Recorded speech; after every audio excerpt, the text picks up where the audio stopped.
There we go. Wonderful. Okay, well, welcome. Thank you for welcoming me back to Birmingham Product. I just joined the session in January and introduced or met everybody and was excited about being invited to come back to speak. My name's Leslie Ty. I hold a master's degree in customer experience management. Yes, it is a real degree from Michigan State University, and a bachelor's in management from Georgia Tech. I help companies enhance their customer journeys through behavioral analytics and product operations so that they can drive measurable business impact. So that's what we're really going to hone in on today is how do we use those CX metrics? How do we listen and learn and then react within the product sphere of influence to make things happen and to really drive business impact.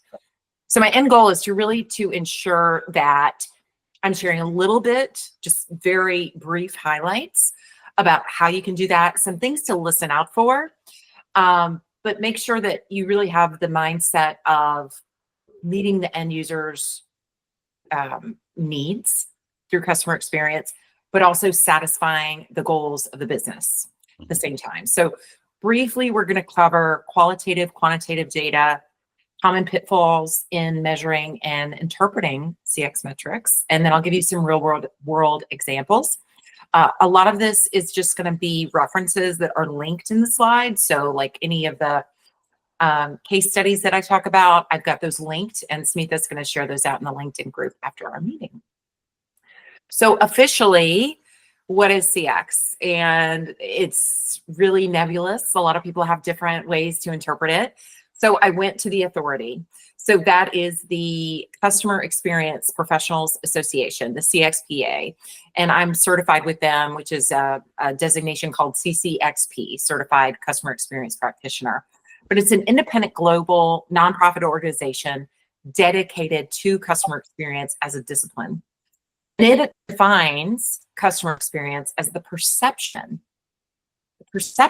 that your customers have of an organization. So again, you may plan out this beautiful roadmap and beautiful journey map of what that experience could look like, but this is about what are they really experiencing and how do they perceive those experiences, both when you're growing these digital products, but then that may extend also if you have retail locations, if you have a contact center, if you have support online. It's all of those experiences. And it's formed on every single one of those touch points. Yes, customer's perception of the experience. That's right, Smita. So it's over the life of that relationship as well. So, if you go into a store and you have a bad experience, you probably won't go back. But if you have several good experiences and then you have a bad experience, you might give them a little more leeway, knowing that that's not typical. So that's everything around the customer experience. And when I say customer, throughout this presentation, understand that that includes all entities that will connect with a brand.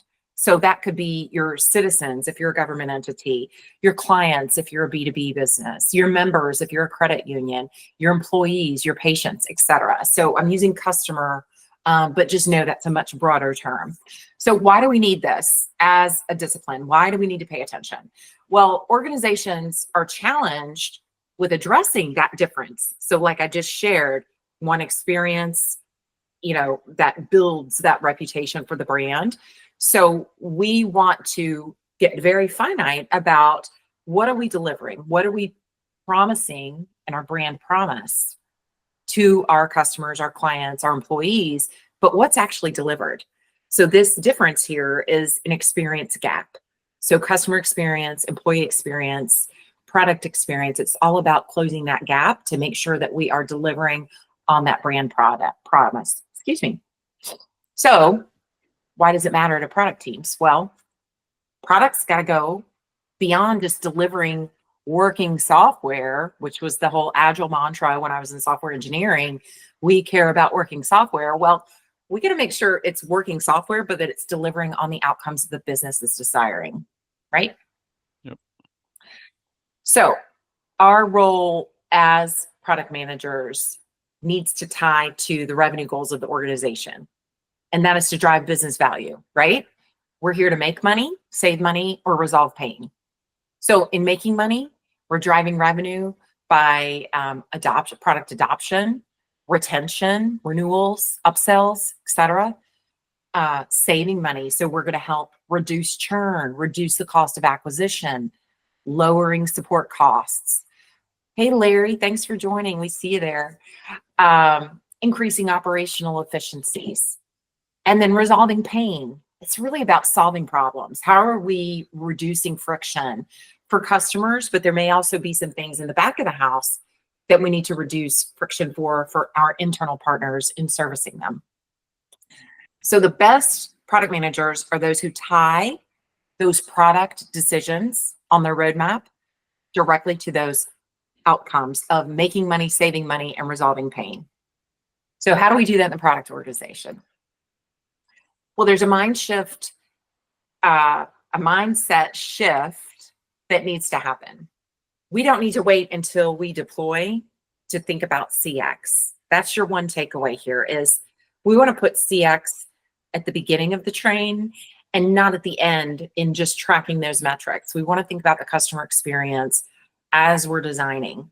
You got to remember that there's real people at the end of that experience that you're creating.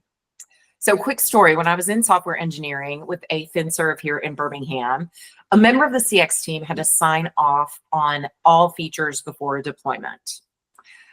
That was a huge problem because it delayed launches due to those pending CX approvals. So I found by bringing those folks into our design sessions, our sprint reviews, asking them for feedback proactively, and they have data, believe it or not, they have a lot of data that they can share with you. That way their pre-launch approval became a non-event by establishing that relationship early and having their cooperation, including them in part of the design. So whether your deployments are under that really tight governance or not, CX is not just a box to check after you've launched, okay? We want to bring them into your prioritization process, which can help you to make sure that you're really delivering something that will benefit the business and that you could put on your performance review when it's time for evaluations. Excuse me. So if you're taking notes, every feature on your roadmap needs to have two things. How does this enhancement improve the customer experience? And number two, how does it drive the outcomes that are part of the business strategy? Okay. How does it impact CX?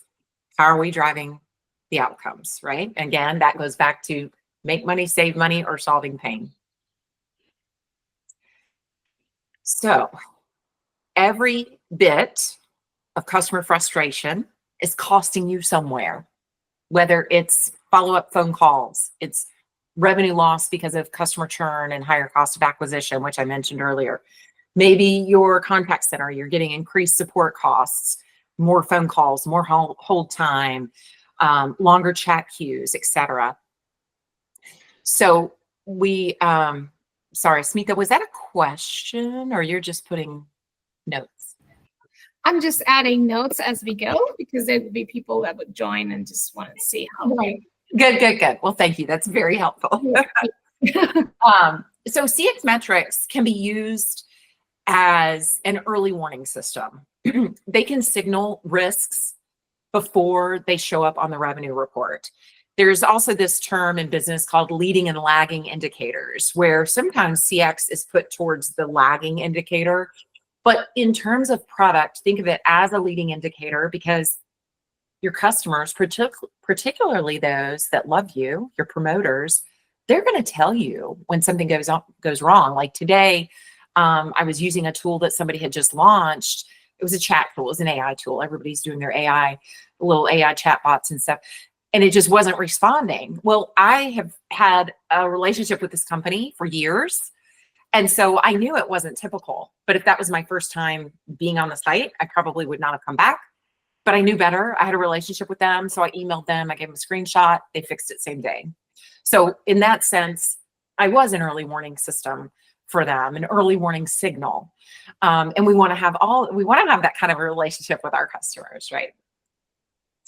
So I'm going to break it down. This is not an end all be all. Okay. These are just 3 key survey-based CX metrics that product managers should be listening out for. So the first is CSAT, customer satisfaction. This is a transactional metric, meaning I called into your contact center to get some help with opening an account. How did I meet your expectations as the agent on the phone? Or maybe if you originated an account digitally, how was your experience originating your account? Do you have anything to tell us? What can we do better? So that's CSAT, customer satisfaction. The second one that has a ton of press, it was founded by Bain Capital, NPS, is Net Promoter Score. It's basically saying, hey, would you recommend us to your neighbor? Would you recommend us to your mother? How likely are you? It's generally a scale from 0 to 10. How likely are you to recommend us? And then companies choose to put a ton of questions after it. Now, there's good, bad, and ugly to that. Usually it's pretty ugly, depending on how many questions are out there. But it's just a high-level indicator that is really good for benchmarking, because Bain's research has found that the organizations, the brands that have a higher NPS score, more of their customers are likely to recommend them. That has a correlation to revenue and earnings per share. So that's why Net Promoter is such a big deal. So if you just Google NPS, Bain will come up. You can read all about the research. And Fred Reichheld has written several books on the importance of NPS. There's a lot of people who are vocal about not using NPS. But Fred also kind of pokes holes through that as well. It's generally a very directional benchmark. Your NPS score is not going to tell you what's wrong with your business. You know, if I score a 7 out of 10, I'm not necessarily telling you what to fix. So that's where some of the criticism comes, but it's still a very good industry standard benchmark to use. And that's what we call a relationship-based metric versus transactional, where I picked up the phone to get support from my bank. The relationship score is, you know, how do I feel about the brand in general? Would I recommend them? The third one that I want to highlight that you'll hear frequently is called customer effort score, or CES. So in that same scenario, well, not even the same scenario. Let's say, let's go back to originating an account on the phone or on my phone in an app. Let's say I didn't speak with an agent, I originated my account, then I might ask, how easy was it for you to do that? I know when I was in software engineering, one of our big goals was to get everything down to one click. Like, they should be able to, if we know a customer, they should be able to originate account with one click, making it very easy for them. So customer effort score, like, were they able to come in and do the task that they needed to in the amount of effort they expected? Again, another transactional metric, but that can also serve as an early warning score, early warning signal, because that's going to feed their perception of your brand, which drives NPS. So this is only part of the story, though. Survey is a very small portion of customer experience and how we're learning about those experiences with our brands. Can anybody tell me, I'm going to call in the class, can anybody tell me their thoughts on what might be missing in terms of customer experience? We're hearing what they're saying to us. Anybody have any ideas of what the other half of the equation is? Probably journey-based metrics, like specific journeys and the metrics. Yeah, conversion and abandonment and things like that. Their behaviors. Yeah. Exactly. Mm-hmm. Very good. Yes. So it helps you, the survey data is going to help you understand what the customers are saying, but you really want to pair it with the behavioral data, the journey metrics that shows them what they're actually doing, right? Because we don't always say what we're doing. So, or they're two different things they could be. So key behavioral CX metrics. So the last screen was survey metrics. This is now the behavioral metrics. And this is where it's really fun for product people to get into the details. The behavioral data is going to tell us how they're acting. So there's 5 metrics. There's many more again. These are just 5 that you should be hearing about now in what you're doing in your product roles. So something like an activation rate. Are they able to sign up and get started successfully on your product? Feature adoption, are they using it? Are they coming back in? Are they expanding? Are they using more modules, more features of your software? Daily active users, weekly active users, DAU, WAU. That's that relationship stickiness that we're seeking. And a newer one that we're hearing a lot about is unregretted user minutes. Are they returning back to your application, your product? Are they returning with some frequency and they enjoy using your product and they keep logging in? You know, that's a signal, is just to look at the number of logins, the DAUs. Down at the bottom, customer lifetime value. So are we assessing the value of that customer through their whole relationship with our brand? Are we looking at referrals? You know, how do we quantify, again, to go back to banking, that entire value of that household? They have a mortgage, they have a credit line, they have a credit card, they have overdraft protection they may be paying for. So are we looking at it at a holistic relationship level, the lifetime value of that customer? Or are we only looking at maybe a specific metric? Maybe they have a very low balance because they're investing their money. They're really good about pulling money in and out of an investment account. So if you only were to look at the margin you're making on that small checking account, but not taking into account the full customer lifetime value for their whole relationship with their brand, then you're really missing out. Yep. And then the last one to mention is drop off and retention. So are they shopping online and they're abandoning their cart? You know, they've got $100 worth of merchandise in the cart and they're just dropping out of the flow. We've lost them in the funnel. Well, when are they leaving? Why are they leaving? So these metrics, these 5, again, there's many more, they're going to help us to reveal those friction points so that we as product managers know how to dig in and really address them. So what? We got to go beyond these vanity metrics. And I mentioned using NPS kind of as a vanity metric. And that's when we have metrics without any context. So somebody may celebrate, oh, our NPS was to this number, and it's increased year over year or month over month.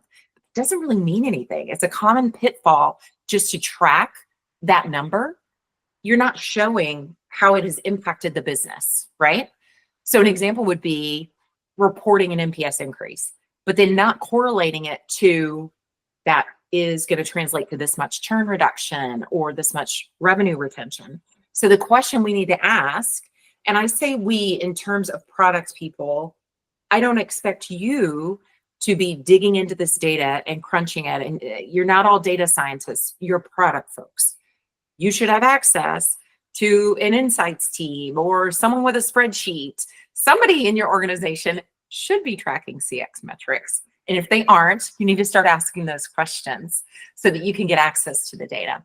But what's really important is whether it's that insights team or someone else in your organization, you need to say, so what? NPS increased, so what? What did that do for our business? So, for example, we say, well, our feature adoption increased by 12%. Big whoop.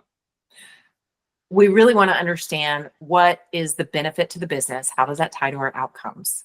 So a more meaningful insight would be feature adoption increased by 12%. That reduced our support tickets by 20%, thereby saving $50,000 annually.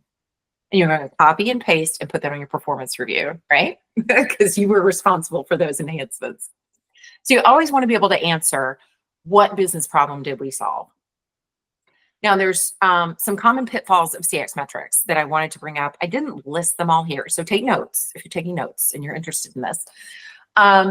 One of the big things that I find when I'm consulting with clients is that they are over-relying on surveys, and they're not pairing that with that behavioral journey-based data. So consider the sample. I had one client, a large national gym fitness brand. Their complaint about their program is that they were only hearing from their silver sneakers members. So these were like the 70 years old and up that were going to the gym. Those are the only people who were responding to surveys. Well, if you're trying to evolve your brand and your target market is from 18 to 26 years old, you can't really make decisions based on survey responses if they're primarily your silver sneakers, who are a very important demographic, many times very vocal. But what they found is that target market that they were trying to be really primed for and to cater to, they weren't hearing from them.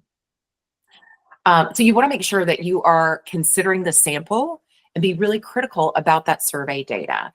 You don't want to make decisions based on a vocal minority of your customer base. You want to add that behavioral data so that you can look at what's going on for the majority, even though they're silent. Another problem with over-reliance on CX metrics is survey fatigue and incentives. Okay, so you're over surveying your customers. You know, they check in at the hotel. How was your front desk experience? You get into your room. Oh, how's your Wi-Fi? You go down to have dinner.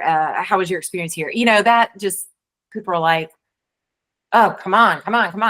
And then the other thing is, well, there's a very popular chicken store, I'll call it, fast food restaurant, and they used to give you like a free sandwich if you'd respond to the survey. I don't recall if they're doing that still, but you can imagine how that, you know, messes with your sample, because you may only be hearing from customers who are responding because they got a free sandwich out of it, right?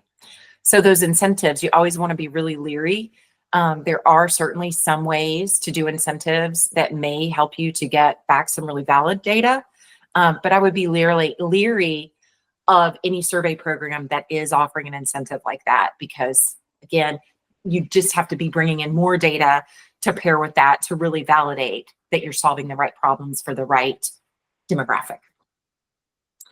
And then finally, another common pitfall would be having that behavioral data, but not adding context to it. So perhaps you're seeing a high drop-off rate, maybe in, you know, in your funnel, in your, you know, onboarding new customer flow, you're seeing a really high drop-off rate. Well, you don't want to just assume that it's a problem of the product, right? You want to validate that maybe there's something else going on. Maybe it's not, you know, of course you did all your testing and everything. Maybe there's not a bug in the product. Maybe there's poor onboarding, there's poor on-screen instructions. Maybe you've targeted an irrelevant demographic, so people are coming into the flow and then quickly abandoning.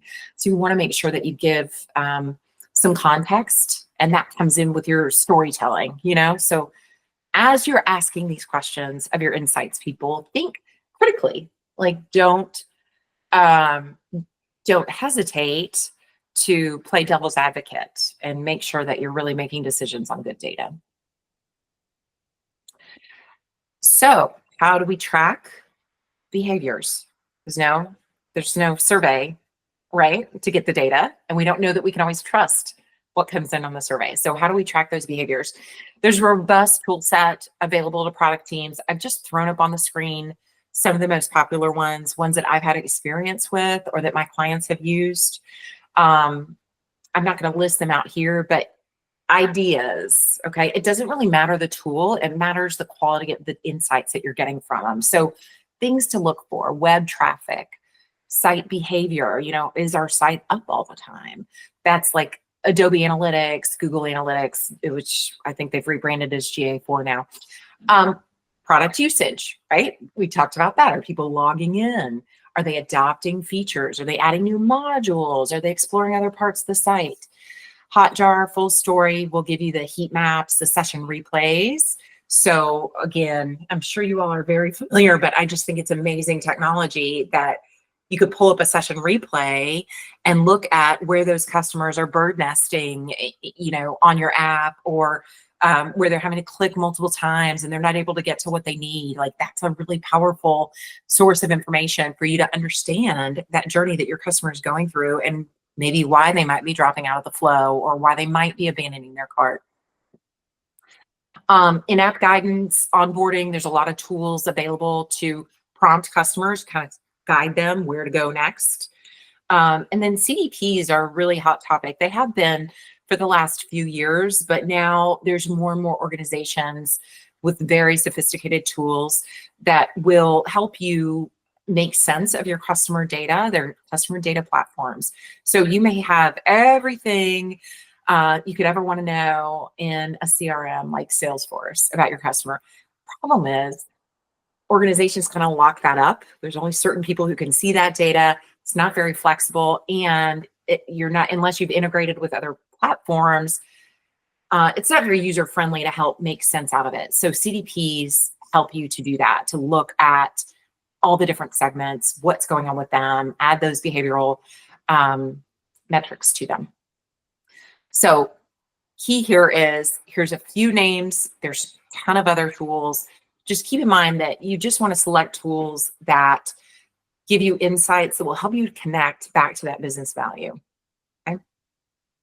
And if you don't have access, I'm sure somebody in your organization has access to these tools, so you could get that data.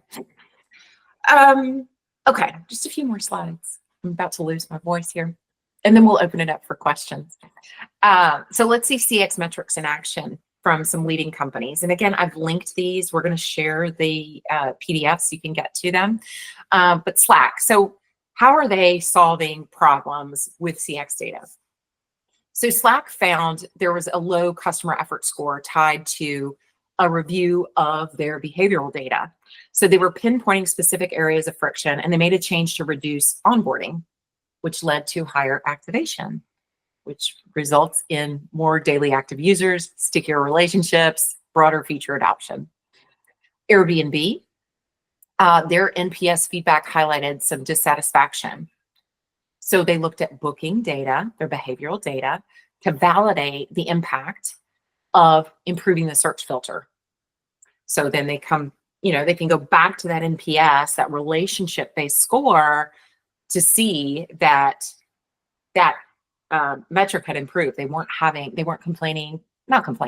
being vocal about issues with booking. Netflix, they had behavioral feature adoption data alone, without survey data. It revealed that users were more engaged when they had personalized recommendations.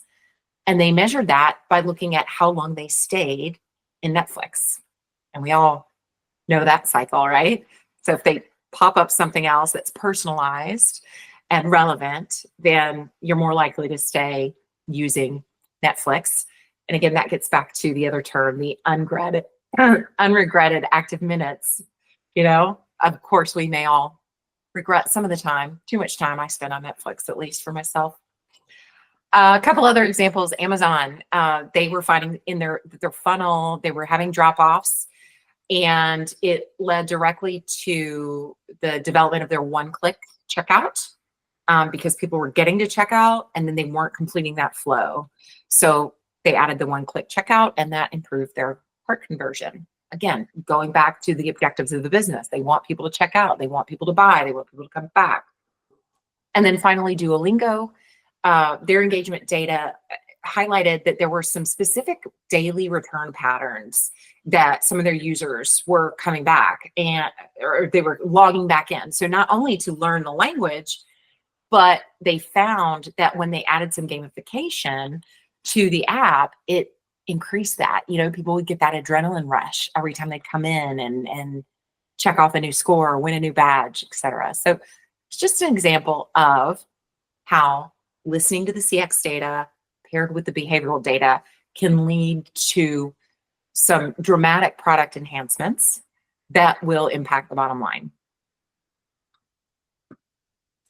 So how can you apply how can product teams apply the CX metrics? So I want you to think of the survey data as the voice of the customer, but the behavioral data is the voice of their actions. Remember, they may not always say what they're doing. So we want to bring it all together. When they align, you know that you're really on to something when you find an insight that measures up for both of them. And when they don't, you want to dig in a little bit deeper. So here's how you can embed CX metrics into your workflow. Pairing quantitative and qualitative data. And I didn't go over those terms specifically, but quantitative data is your numbers, your scores, your NPS score, your CES score, your CSAT score. And the qualitative data is the verbatims that typically you would have on a survey, where the customer would have either a field where they could enter text, perhaps you allow them to upload screenshots or screen recordings. The most advanced customer, or the most advanced organizations that I worked with that were very customer centric, they allowed their customers to record a video when they gave their feedback, and found that they were getting much richer feedback from the video versus just the text response. One organization in particular is CVS. So anytime you go to CVS, if you are a CVS member, they'll prompt you, they'll send you an email, and you can leave a video review, and they love those. So you want to go broader than surveys in pairing that quantitative and qualitative data. And also, just to note, some other terms you might hear is there's direct feedback. So that would be like a survey, or that would be maybe a contact form on your website. Contact us. You know, I have this issue.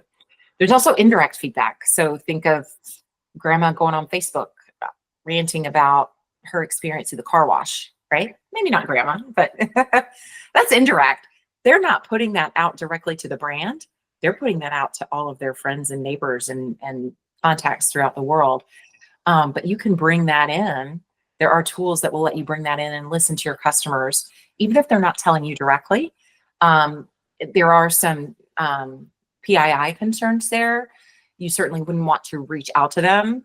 I mean, maybe you do. I don't know. It just depends on the goals of your organization. But you can still learn from those signals that are coming in, that people are speaking, maybe not speaking directly with you. And then there's also inferred feedback, where things like those behavioral signals, they came into the website, they looked at this pair of pants, they didn't purchase. So that, again, is part of that behavioral metrics. So you can infer some of the reasons why they may have dropped out of the flow. You can benefit from spotting early churn signals. So looking for those drop-off patterns. Look at the declining NPS and really dig into, okay, this customer, maybe you develop a metric called an account health metric. There's other terms you could use for it, but this customer is not engaging with us as much. And that is a signal that what we have seen in our past is, as they stop logging in, they stop submitting support tickets. That may be an early churn signal, and it would be a reason to maybe prop some action in the organization to resolve the issue, but definitely to go take steps to recover that customer. You could also prioritize your roadmap based on that CX data. Definitely tie it to value, tie it to risk, but use that CX data to help tell your story when you're seeking funding for your specific projects. Always validate with A/B testing, preaching to the choir there. And then make sure you're aligning the CX and product metrics. You want to make sure that there is just one version of the truth for your stakeholders. And I can give you a story about that. Just in terms of alignment, I was responsible for retention and growth of my accounts. And we had a professional services team. So that's where the client would bill, we would bill the client for our in-house expertise.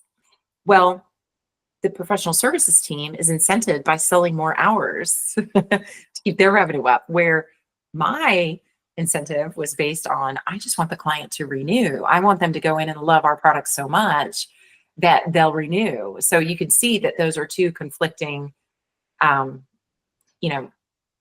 incentives. So you want to make sure that CX and product together care about the same thing. And that should level up to the strategy of the company. What are the business objectives?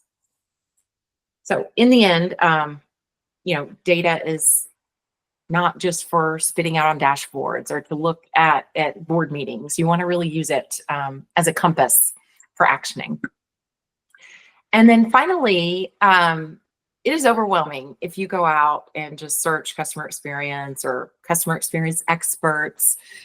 So what I've put here for you is four of my favorite voices in CX. And I chose them specifically because I find their content to be really easy to digest. and very authentic. They are not scared to voice a contrary opinion. There are so many wonderful people out there, but these are some that I just have like a personal, you know, like when they post, I go out there and look at it, and I'm just going to copy so you don't have to wait. I'm going to put them in the chat so you can hop out, and if you want to go follow them, you can.